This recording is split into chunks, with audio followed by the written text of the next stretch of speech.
This time on Graveyard Carz, we catch you up on the history, the bodywork, graphics, and engine build of our 1972 Top Banana Charger Rally. The Waltons are coming and they're not leaving without their family heirloom. All this leads to an epic race to get the trim, ornamentation, and bumpers installed, and hopefully get a test drive before the Waltons show up. Relive the story, the struggle, and witness for the first time the unveiling of the Waltons' 1972 Dodge Charger Rally on this episode of Graveyard Carz.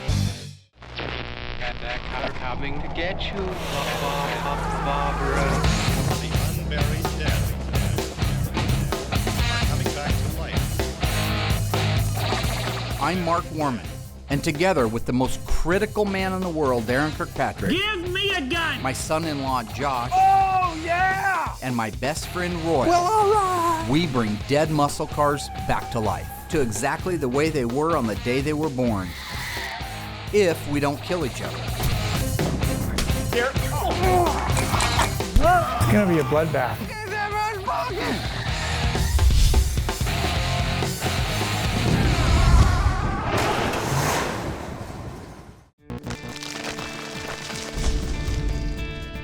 I'm Jim Walton, and this is my daughter, Mitzi, and this is our Dodge Charger. So, Mark, why exactly did you decide to take Jim and Mitzi's car? The main reason for doing it, I think, was Jim and Mitzi. When Mitzi wrote me on Facebook and she told me the story about the car, and then I saw the pictures of the car back in the day, saw that it had pretty much carried and raised a family, and then a second family, you know, as generations go on. Even though we have tricker cars and rarer cars and wilder cars and all that stuff out here that are worth a lot more money, I think that the story offset the rarity of the car. We just wanted a car that we could travel around the country with, and we liked the color. I can't tell you enough about how much the backstory means. When you start hearing the story, you hear Jim talking about when he was a young man and just starting his family, he wanted a car big enough to haul everybody, but yet still got good gas mileage. He wanted to take his family all over the United States on vacations in this car and be able to afford to do it. Remember, gas was probably 50 cents a gallon. It's 1972. So he was thinking economy. When the car is finished and we receive it back, I'm going to keep it here in Springfield for about a year and drive it and just enjoy it. Eventually, they'll give it to their oldest son. He will have it until he's done with it, and then it'll go on to maybe my youngest son, and then the two boys will be in charge of which grandchild gets it, who is able to take care of it and honor it and keep it the way it should be kept, so it always stays in the family. I love you, Dad. I love you too. Very few people still have their original cars after 43 years, so Yes. you're a good man, Charlotte Yeah. Brown. Thank you very Great much. to see you. Thanks, Mark. Okay, you're welcome. Now that they are gone, it's time to knuckle down and get some work done in the car. Take care of our baby. I'm gonna do it. I'm gonna make it beautiful. Okay, good deal. Some of the cars you choose to media blast, some of them you choose to dip. What's the big difference there? 71 Cuda got dipped, right? Right. Took up to Portland. They don't use an acidic product. They use a caustic that doesn't eat the metal away. When that car came out, the metal was clean, it was shiny, it was new, it was ready to be welded on, it was ready to be cut apart, it was ready to have everything done to it that needed to be done in the way of bodywork. What you didn't have was any spots of rust left. They were completely gone. And more importantly, you had a really clean finish. Right. So, meaning that every time you rotate that car around on the rotisserie, you weren't getting tons of walnut shells out. When they blast those things with walnut shells, it's not that there isn't a place for it, but at Graveyard Carz, not anymore. We sent Tom's Daytona down there. We sent the 72 Charger down there. We sent the yellow AAR down there. And when those cars came back, they were clean and the guy did a good job. I'm not saying anything disparaging about that, but you can only do so good of a job with that type of a stripping process. And then the cleanup on it is horrible. We have had no problems as a result of media blasting them. All three of the cars that I mentioned are beautiful and still continue to be beautiful. But to maintain the quality of the job and the least amount of cleanup afterwards, we're going with dipping them. You are. Yeah, I am. I was agreeing with you. I said you are. I said I am. And in the case of Jim and Mitzi's car, Very solid car. The only metal that we had to replace was that roof skin, which we were lucky and had a 71 satellite out back. Most people don't realize 71 and 74 satellite, 71 74 B body, the roof sections are the same. Well, they would if they were a car person usually, or a Mopar guy. So in that case, all we had to do was replace the roof skin and then we could start doing the body work. It was a pretty straight car, so there wasn't much filler on it at all. Primer it. Once the primer's done and kicked off, it was ready to move over to the paint guys so they could do the block, prime, paint. It's interesting when you're doing a stencil on a blackout versus doing like the V21 blackout on the Black Challenger. So when you're normally on most of the cars, when you're doing it, you just got a great big vinyl graphic, you get it wet, put your application gel on there, you place it where it's supposed to go, you make your marks, and you begin squeegeeing it out, and that can be a long, tedious process. In the case of the mask that you got, like Phoenix Graphics supplied us with the mask, that's just like a graphic that's put on the hood, except it's in reverse, right? The area, instead of having black vinyl in there, is wide open so that you can actually paint the surface. You have to be very careful. I tried on that one to put the gel on it and move it around a little bit. That masket paper is not designed to do that. It is designed to come back up though. But every time you touch it down and you pull it back up again, you take the chance of distorting it. So you really should make your measurements, put that thing down on there, get it all sealed around the edges, run around every square inch with your finger and making sure that that masket paper is touched really well against the actual paint of the car. Right. Then you can go around the whole thing with the scuff pad. When you're scuffing it, if it's not scuffed right, that paint will blow right back off again. So you've got to have it scuffed, you got to get down. If this is the groove right here where the rally stripe is, you need in there, and if you go too hard, you can roll that paper back up. So you just take your time and just work it around until that thing is dull, till that paint's dull, and you know you're going to get adhesion. Right. At that point, once that's done, you can clean it, blow it, turn the fan on, and go mix up your stuff. In the case of that blackout on the hood, it's the exact same cocktail that we use whenever something needs to be blacked out, like the AAR? The AAR, the tops of the fenders and the hood on the AAR, which actually goes into the tops of the doors and the quarters, you know that, instead of a belt molding. It's kind of cool. It kind of emulates the original black matted finish that the factory put on it, except it's done in today's acrylic urethane. So I use an acrylic urethane single stage paint, but I put a flattening agent in it. And with the right amount of reduction and the right amount of flattening agent in it, you can get that stuff to blush off like that and leave that nice matte finish. What's nice about that versus a rattle can black, because you could make it look the same with a rattle can number one would streak. You would have streaks in it that would not look very good. Number two is you could walk right up to it with lacquer thinner and just wipe it off. Right. You can't touch catalyzed urethane once it's cross-linked together. So it's more durable, it'll hold up. The way it looks now is the way it's going to look 20 years from now. Oh, wow. Yeah, that's really cool. It's cool. Kind of stuff they ask of product. me. Well, good brain. Stop, Mark. Back it off. Back it off. That wasn't my dealings with practice. That was one of Josh's little ploys to get out of getting in trouble or whatever he did. I think he's going to cry. We're looking back at the Walton 72 Charger Rally. We've looked at the history, the bodywork, the hood graphics, but we still have a ways to go before the big reveal. Next, we're doing the decals.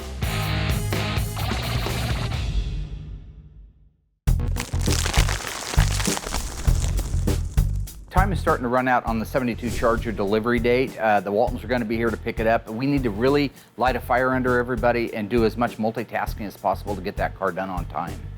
So I'm installing the decals that go in the rally doors. They got pretty crazy with the graphics in 72. In the 60s, 1970 and 1971, it was all about power. Now Chrysler fused power and wild looks together in 70 and 71 on their E-bodies and some of their B-bodies. Yeah. But in 72, because the kids were getting killed and the insurance rates were going out of sight and the fuel was so expensive, they pulled back on the horsepower, but they wanted the cars to stay flashy. And so they continued to get wilder and wilder with the graphics. I remember in 71, the scallops had two scallops that went up and down like this. In 72, it had 5 of them that went like that. Yeah. And those had a strobe stripe in them. Again, a wild graphic that when you put them up against the yellow cars, they just pop off of there. You add that in with the rear stripe, the rally stripe that went on the back end of that car. Very difficult stripe to install, by the way. So I'm putting a piece of tape right here on this line to show the very center line of the lock cylinder. This has a lock cylinder cut out in it, but when it's on there, you can't really see it. because you've got a reverse curve that's just like that, and you're putting a flat decal on it. And so getting this half to stick and then that half to stick without having an air bubble in the middle of it's really difficult. Same thing out on the quarter ends. But when you're done putting all that ornamentation on there, the decals in the doors, the rear stripe on the back end of it, the hood blackout on it, it just pops. The thing on that when it comes to the graphics that I didn't understand is that whole car was loaded with the rally package. Everything, it had it all, even had a tachometer for a 318. Everything was rally. It should have had the stripe on the back end, but you can clearly see in the original pictures of the car that it didn't. But for whatever reason, whether it was an oversight, whether somebody just forgot to put it on, or whether somebody before Jim got the car just decided, I don't like it on there and I'm gonna take it off. I felt that since it's such a good looking decal, and it is just a decal, that we'd put it on there. And I'm glad that we did because it really made the back end of the car pop. Speaking of the rear decal, I don't think you had it centered right compared to the trunk lock opening. What was the deal? Yeah, that kind of did look out of whack. Yeah, you two clowns coming along questioning the master. No, That's we're fine. just looking at the end result. Well, thank you for asking. Let me share with you, okay? I had actually played with the center of the hole and matching up the actual opening in the decal itself. And if I had brought it down to perfect center and left and right to perfect center, it would have looked like crap on the back of the car. It would have been too low in it. The actual decal at the bottom would have been hanging over 1/2 inch and rolled up. So I selected the best of all of the worlds in the way of centering it left to right, up to down, and still maintaining the spirit of the original graphic on there. So I don't know if it's because the deck lid had problems, I don't know if the decal had problems, I don't know what it was, or if that's just the way that they were. You've seen many decals. Or maybe you put it on wrong. No, I think I put it on right. I just explained that to you. But if you need us to play that back because you have overdue disease, that's fine.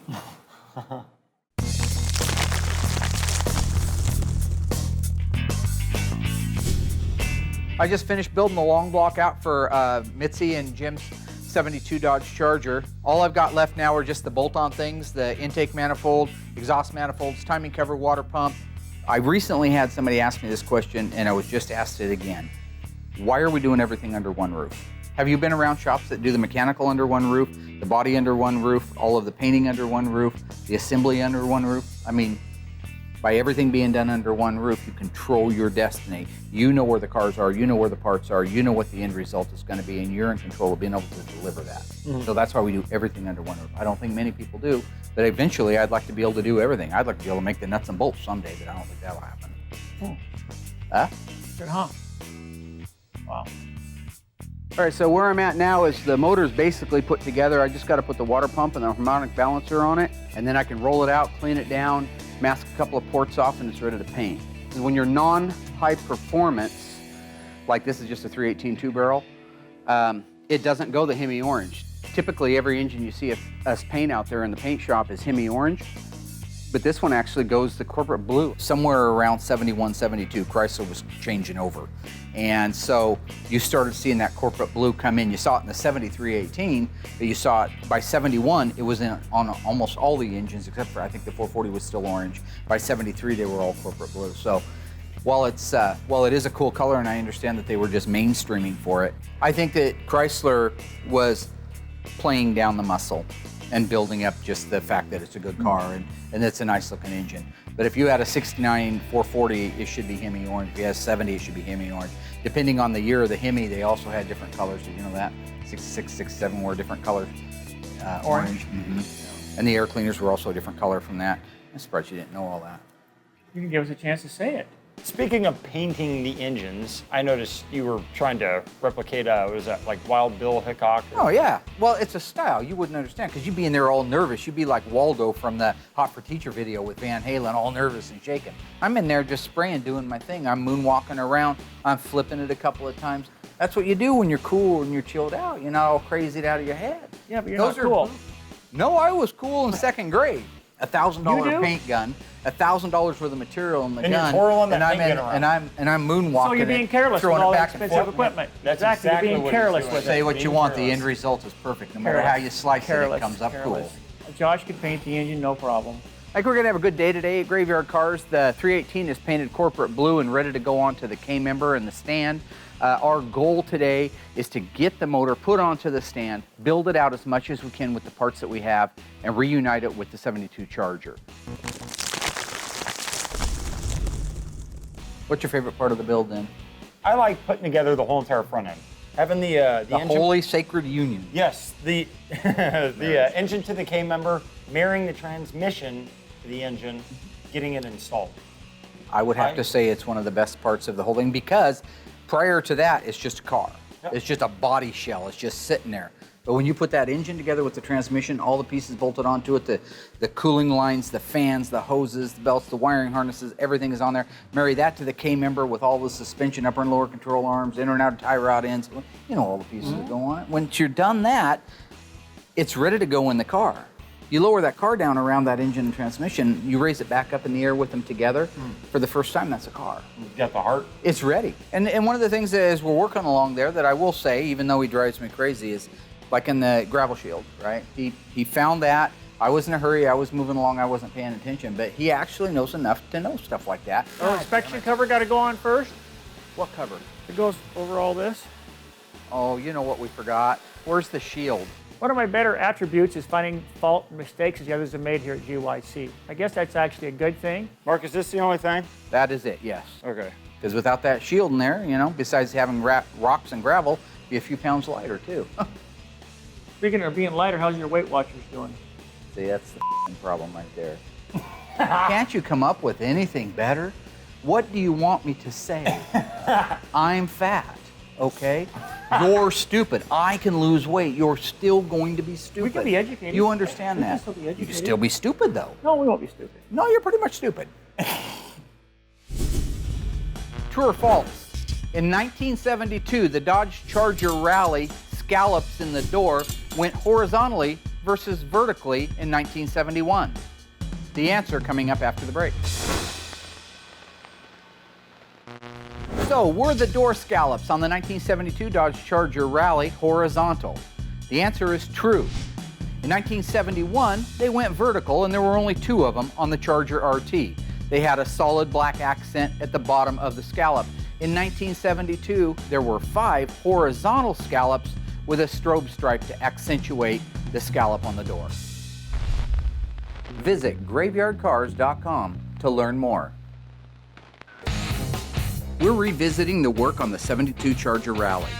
The decals are installed, the engine is built and painted, the drivetrain is assembled and installed in the car. Next up, Josh and Derek install the rear suspension. Well, you know, the front end aside and working our way back, Derek and I did get the rear end installed. You know, we got the leaf springs, we got it put onto the actual rear end housing itself. If I had actually ordered the shackle retainers, you'd have had that done too. But I was gonna say, you guys did a good job on that. The brake backing plates looked right. The shoes, everything had the right color, the right fit. The housing had the right sheen to it. The leaf springs looked great. The shackles at the back, the hangers in the front, everything looked right. I thought you did a good job on it. Thank you. A real good job. Well, I'm Larry Fortner, and I'm Larry's Interior in Cresswell, Oregon. And I come out and do Mark's tops for him and put the headliners in, and I've been doing it over 40 years. You know, it was really tough with Larry when he first came here. He was so nervous. The very first job he did, he ripped the... On the AAR. Yeah. He was so I felt nervous, bad man. for him. Yep, and he came back and... He's been doing it a long time, but one of the things that I think is the best about Larry is that he'll come here and do the work. Yeah. And you remember in the past, we were taking him across town to some of those people and they were charging twice as much as Larry and taking twice as long, and you always run the risk of moving a car. And again, care, custody, and control. I like it when I got control over a car, when I can walk out my shop and see it. So he does a good job on it. He does it for a fair price. And I think the truth of the matter is he was doing these vinyl tops when there were vinyl tops on cars. Where a lot of these shops, the kids that are working in them today don't even know what vinyl tops are. Right.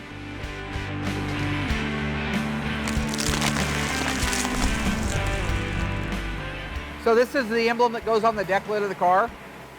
Okay, now that I got it cut out, I'm gonna go in and just make sure it goes in the right spot.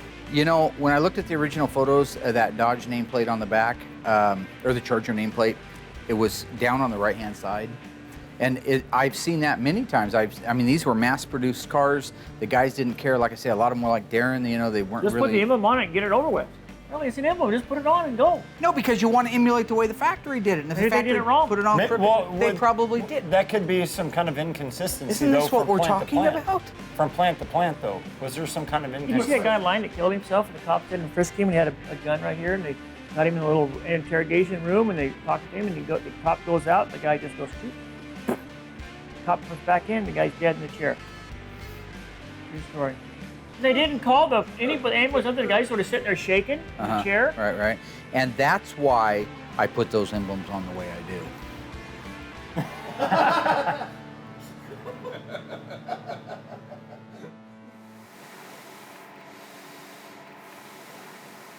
I got it.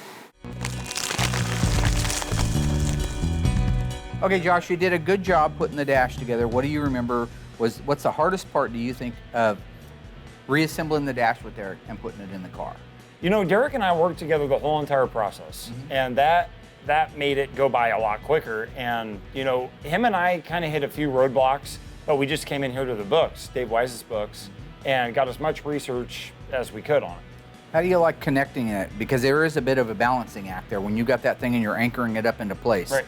What about all the wires? I mean, normally I'm the guy in there doing it. In this case, were you the guy hooking everything up?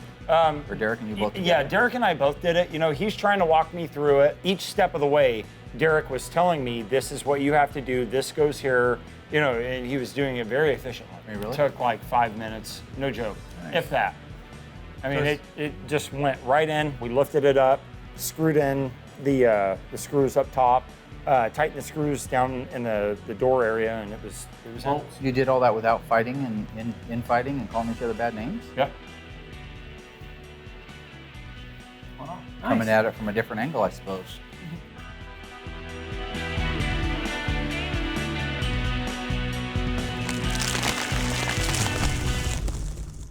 One of the big components we're getting ready to put on now is our exhaust system. Again, we get those from Accurate Exhaust. So what's up with the machine gun tips? Does it have horsepower? That car never came with machine gun tips from the factory. That car was a single exhaust car that he wanted to make look like if it were a 340, because that's the lowest engine level you could have got dual exhaust with machine gun tips. The only significance to it is they look cool as hell and they sound cool. I mean, the tip itself doesn't make any difference in the audio of the actual exhaust, but they just look bitchin', and dual exhaust sounds bitchin'. So, you know. Oh, bitchin'. You learned a new word?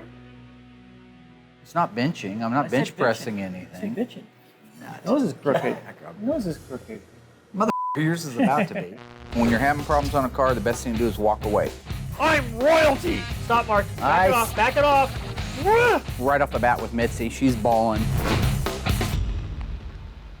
So today we're over at the new shop. Andy and Stacy from Rapid Air, that's the company that we bought the new aluminum piping for the airlines at the new shop.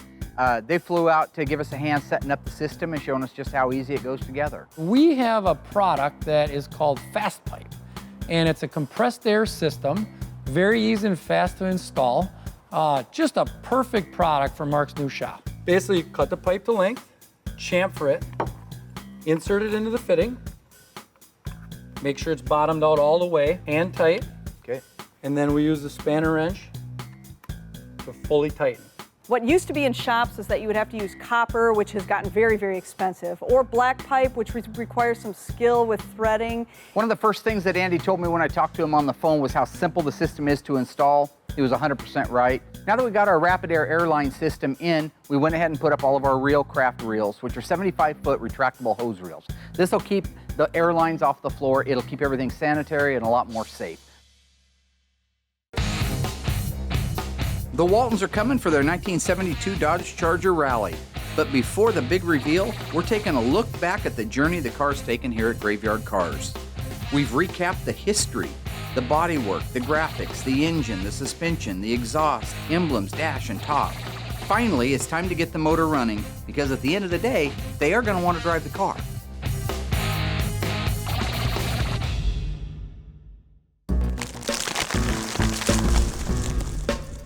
Okay, so if you had your choice, I've always asked you, to driving a car. If you had that 72 Charger and you had a choice between a 318 and a 440, which was optional in the rally car, which one would, to drive and performance, which one would you take? To drive a 318 performance big block. I'd say the same thing. Okay. What about to work on under the hood? Well, 318. The truth. I think a small block is easy to work on, except for one thing people forget: the distributor's in the back instead of the front. That one makes a big block That's nice. the only distributor in thing, the front though. instead of the back. I'll tell you what makes a difference is when you have to replace it. Right. If it does take a Darren on you, then Nope. Pull the distributor out, mark where the rotor's pointing, put the new one in, put it back down, mark the timing on it, or reset the timing. Either way, you're done. With a 318, you got your gut hanging over. Well, I got my gut hanging over the car, the front of the car, reach into the back. Be a good Weight Watchers commercial you on there. They would go gut hanging over that fender. And then come back after I've lost weight. Yeah, and to show the difference. I'm like hovering over it or something. just like You're an a angel. damned idiot. Be a good commercial though. Let's first see if it cranks over, Derek. If you want, you can hit the keys, see if the neutral safety system's working. Everything's plugged in, so I hope so. Be nice. Brakes work?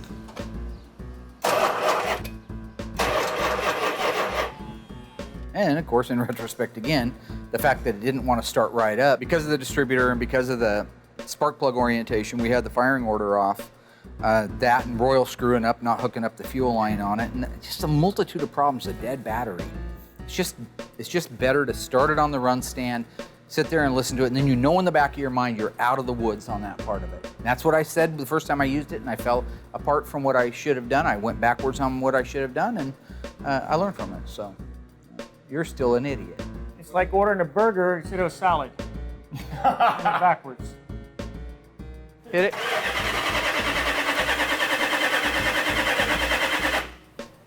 Make sure all our fuel lines. Yeah, there's a little bit of a leak. Too. Oh, we don't have a fuel line hooked up down there. Well, I thought you hooked it up. No, Again? Wait a second. This is the third time? I have no idea what goes Brain on dead. in Royal's head. Well, This is like strike 3 for him. I think it's the complexion of malted barley hops and bong resin in his head floating around with no hair on there to protect it from the sun. And it's just percolating in there, and it's just fried his brain. Don't let him hook up the fuel lines. He doesn't. He's not in. Yeah, touche. No, I bolted the thing and then went on to something else. Sorry. Actually, I got pulled off. Third time. Every time we go to start one of these, he forgets to hook up the fuel lines. All that means is the car's got to go back up in the air, connect the fuel lines, and figure out why it won't start. This is classic Royal. Total difference It's there. sounding a little different. Okay, go ahead. I gotta run. I've said it before, I'll say it again. When you're having problems on a car, the best thing to do is walk away. Like when Larry showed up with the interior, it was a perfect segue for us to get the hell out of all the problems we were having with the car not running and start putting the interior together. And it was beautiful. He did a great job putting the legendary covers on. They fit the seats really well. They were a nice tight bolster, which sometimes isn't the case. We put all of the interior in it, the back seat, the back door trim panels, armrests, rear package tray, door armrests, door panels in the front got put on, seat belts were put in. I know we got a lot of the trim done on the outside of it. If I remember right, the front windshield, the back windshield, the lower reveal moldings. A lot of trim and ornamentation along with the interior got put together on that car. And by the time we were done, our heads were cleared again. It was time to go back to the problem. I'm like a little trim to Remember, your head. walk away. Walk away. Okay? What do you do next, Mark? The bolts are cleared and cleaned up. I don't know. Let me get this distributor in. So we went through a basic diagnostic test. It's an electronic ignition, which I don't use all that often. And I ended up diagnosing it to be a bad new distributor. I bought a brand new distributor, and it's bad. Did you ever run the wires? Check them? Try it. Hang on, we got wires on wrong. Okay. Here's the deal on this firing order, you freak. I've been working on, when was the last time we did a 340? When was the last time we did a small block? You did it in the Yeah, I haven't put the distributor in. I haven't put the distributor in. I've been Fantastic. working on nothing but B&RB engines. There's And the 340 and the 184366572 72. Lots counterclockwise of them. rotation. And I got off base. I put the 184366572, but I put it in a counterclockwise rotation, and the small block calls for a clockwise rotation. That's Reverse. all it was. It's just reverse. It's no big deal. It's because the distributor's on the It other is a side of the big deal can. because the car wouldn't start. Boy, that's a shrill thing. Right over there. Check that one. Right there, yeah.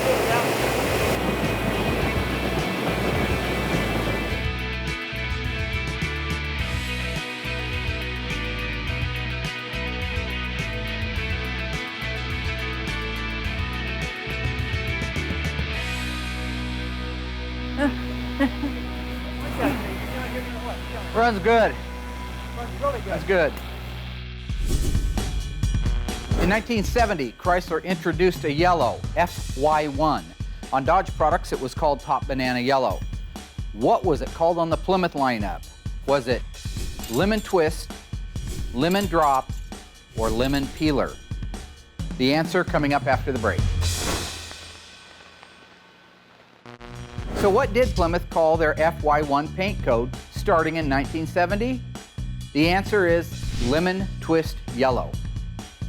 A lemon peeler is a common name, but it's also associated with a particular bicycle that I had as a child and many other people did. They also had an orange crate and a pea picker. Lemon Drop, of course, is the famous candy, which are delicious and tasty. But the answer for the Plymouth lineup of the FY1? Lemon Twist Yellow. Visit graveyardcars.com to learn more.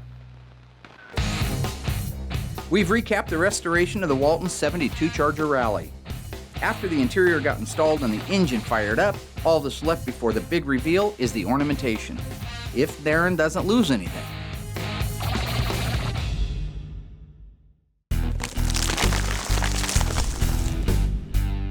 You know, once we had so much done on the car, like the interior in it and the engine running and all the stuff buttoned up, all we had left is a little bit of trim. But it's that little bit of trim and ornamentation on these cars that when you're at the end of a week-long suicide shift of 24 hours straight and you're just exhausted, that's when you can make mistakes. But putting the wheel opening moldings, putting the bumpers on looked beautiful. Darren, go get your bolts. I got them. They're back here, buddy.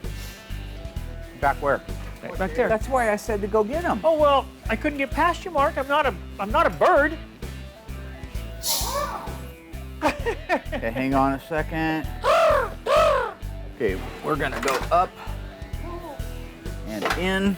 You want to tape the fenders a little bit or nothing? No, we're just gonna go in careful here, guide it. Hang on, bud. You can get a bolt started right over here, Chief. Okay. Oh, I put the socket on backward. I'm exhausted.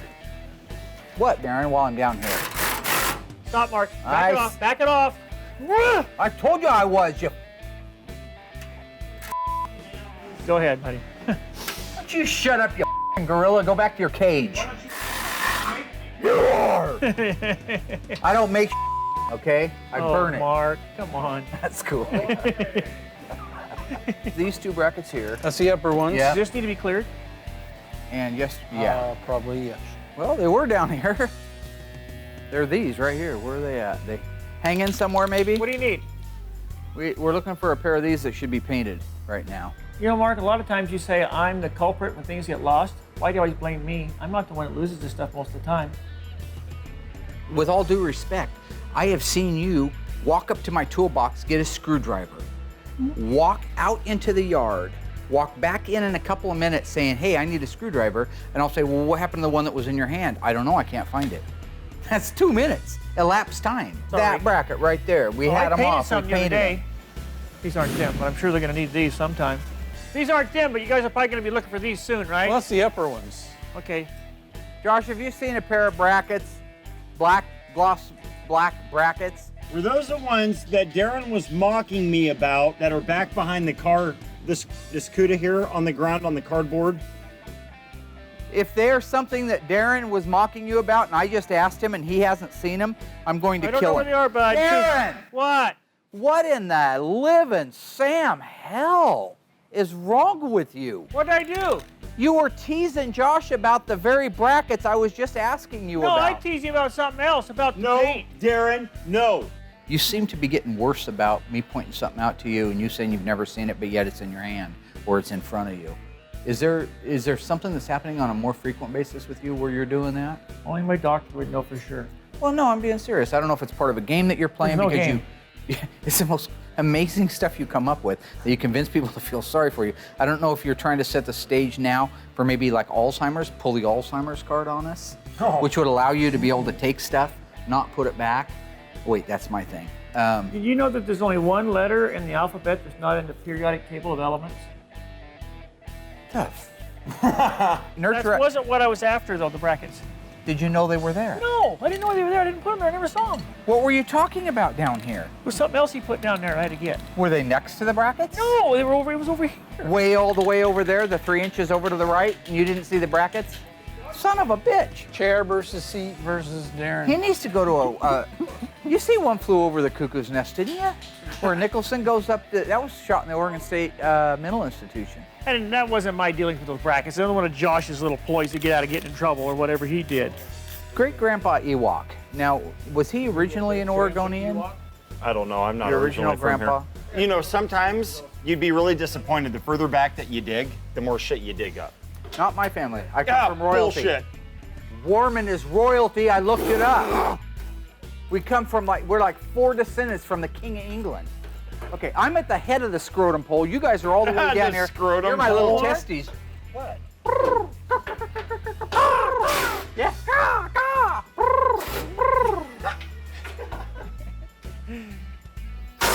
I'm royalty. 4 generations back. You know, really, the car went together well because it came apart well. You look back at all my photos in the inventory that we took of the car, it was so complete. Putting the front bumper on was a piece of cake. Putting the grill in it, the grill work, the headlight doors, even the ornamentation that went in that, the lower valance, the front park lamps, all of it came out of the car, so it should go back in it. And it was good. We had useful Bumper stuff. Depot did a beautiful job on the bumpers, absolutely beautiful job. With all the fighting and all the bickering and all the crap that we do, it's 2 things are amazing to me. 1, I don't kill both of you, and Royal, who's never here. And 2 is we seem to pull together and get the car done. And when the cars are done, they're done right, and they look great, and we have happy customers. Sort of like a rectal exam. Yeah, no, being with you is like a rectal exam.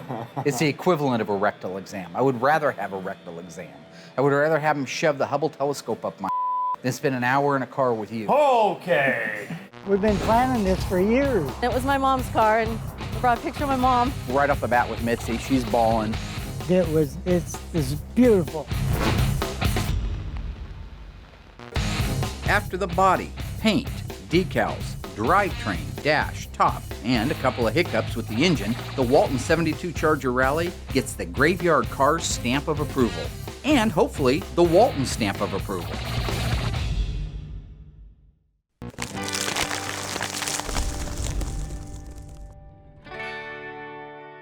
Hi, guys. Hey. Hi, guys. How you doing? Good to see you. Yeah. Hello, Studley. Yeah. Good to see you. Yeah, Mark should be back anytime now. He actually took it on a test drive. I'm really excited to see it. We've been waiting a long time, and it was sad to drive by in my yard every day and see it sitting there and deteriorating, and it would just kill me every day.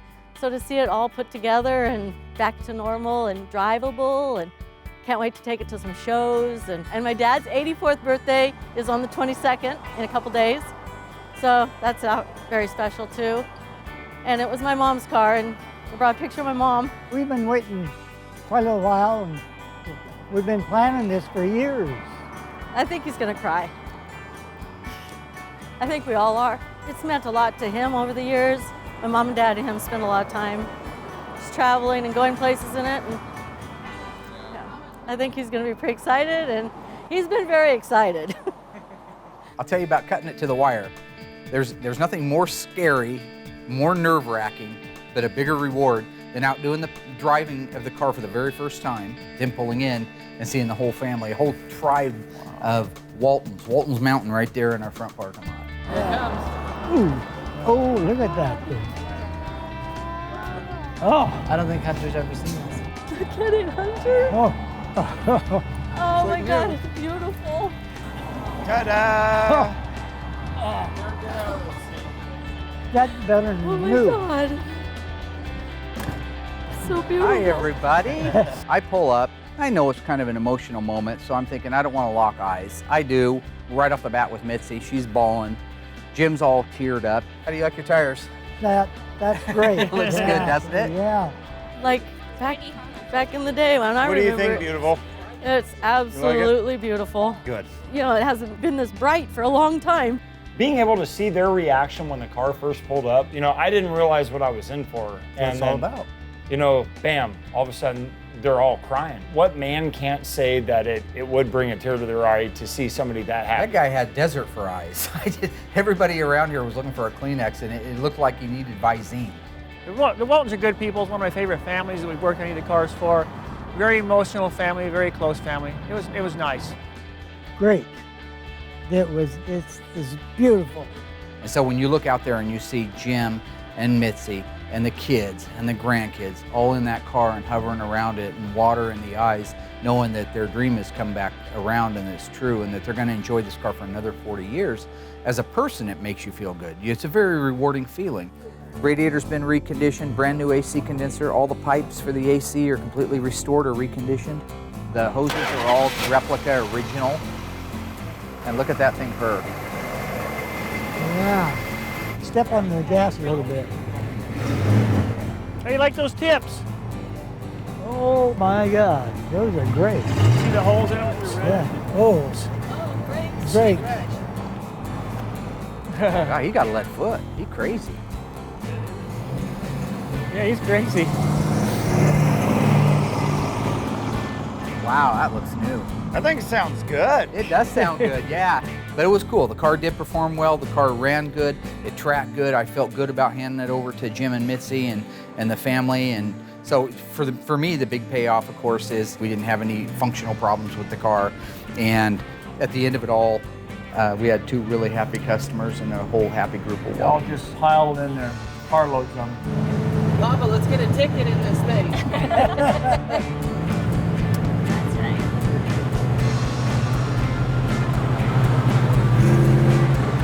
All right, Dad.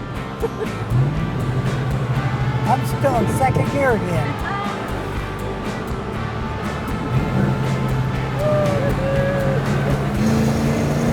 There we go. Much better than I thought it would be. It drives good, comfortable, upholstery and everything is in it. It's nice. The whole bunch of us love it. And like Mitzi said, it's going to stay in the family. It's so much fun to ride in again, and it's been so many years. We haven't driven it from probably since 99 I think was last time it was driven. So it's pretty exciting to ride around town in it and cruise around. The car just feels good. You know. I'm happy to be able to drive it again. We're very glad that Graveyard Carz took it in and did this for us. And it did, it bring our family back together, and it's, you know, something that we're sharing out together that not very many families share something like this, and it's really important. And I have my grandson here too, one of my grandchildren that's sharing it with us, and it's pretty exciting that he's involved in this too, because someday he may get the car. I'll keep it until this fall, September, October, something, and then they'll take it to Montana. They'll keep it for a while and give it to the oldest son. He has it for a while until he gets tired of it, and it goes to the youngest son, and then down and dine it to the great-grandson. Oh, for sure, always. It'll always be in the family. As long as it runs, it's in the family.